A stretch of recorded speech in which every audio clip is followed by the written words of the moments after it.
sobre o processo da análise forense, que vamos se deter primeiro na parte forense, a gente milita também há muitos anos nessa área, a gente percebe algumas questões que as empresas cometem falha e não sabem direito atuar. Eu queria saber a sua opinião sobre isso.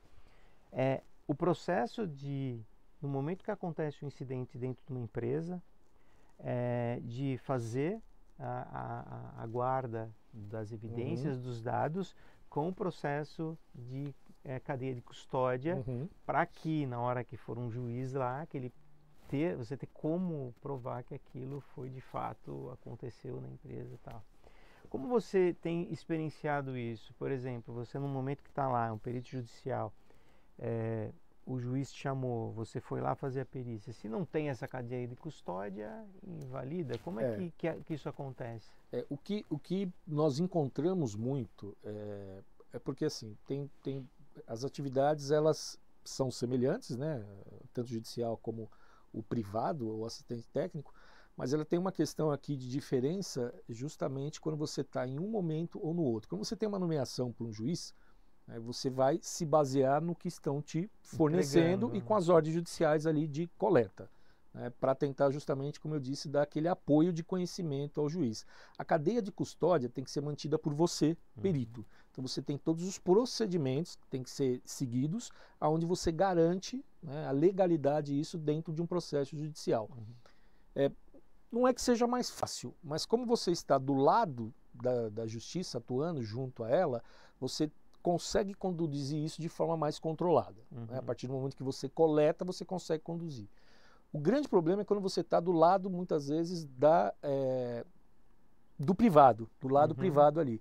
Porque o que acontece? Quando se tem principalmente ataques ou uma suspeita de ataque, o pessoal sai desligando tudo, o pessoal sai formatando. Nesse ponto que eu coloco. O pessoal sai formatando máquina, o pessoal sai mexendo em muitos sistemas para poder tentar resolver. E aí depois ele lembra que fala, pô, vamos chamar um investigador, um perito, para a gente poder tentar elucidar o que houve aí.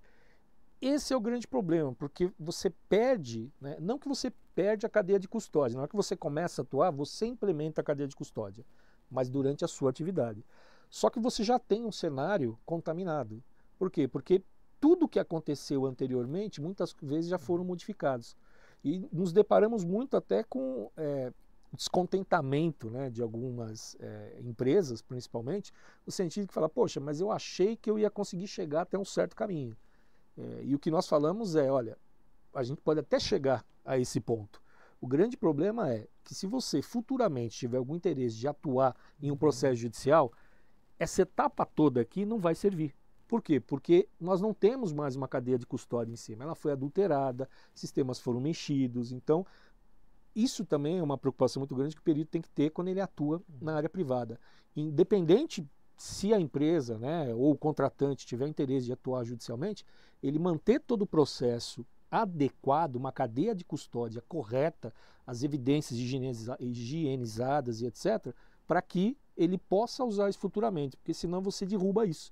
Se por acaso, e é muito comum, principalmente em empresas, na hora que chega à conclusão de uma investigação, de uma perícia, que chega até a possíveis ali criminosos, ela queria jogar isso para a justiça. E às vezes isso é derrubado porque ele não seguiu uma cadeia, ele não tem uma cadeia de custódia correta. Ele não tem valor legal aquilo ali. E a ata notarial é algo que você também julga importante que seja feito nesse momento? Ou isso você tem percebido nas perícias judiciais que você tem feito, não é algo que está sendo relevante?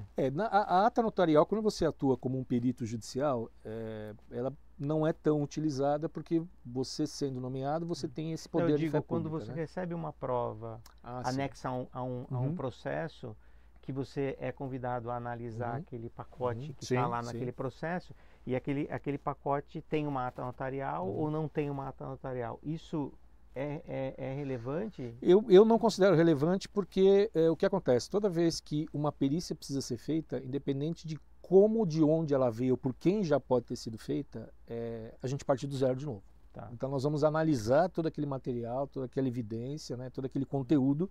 Pode ser que chegue à mesma conclusão, mas o trabalho é feito novamente justamente para validar o que foi que ocorreu dentro daquilo.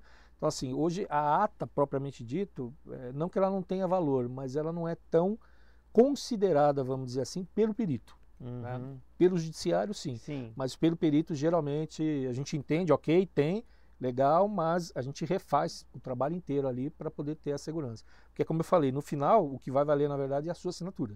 Uhum. E aí é complicado. Se você seguir algo que supostamente esteja ok e ele não estiver no final, Ok, aí O que a gente percebe também, Ayrton, é que existem muitas empresas, acabam falando da iniciativa privada, né?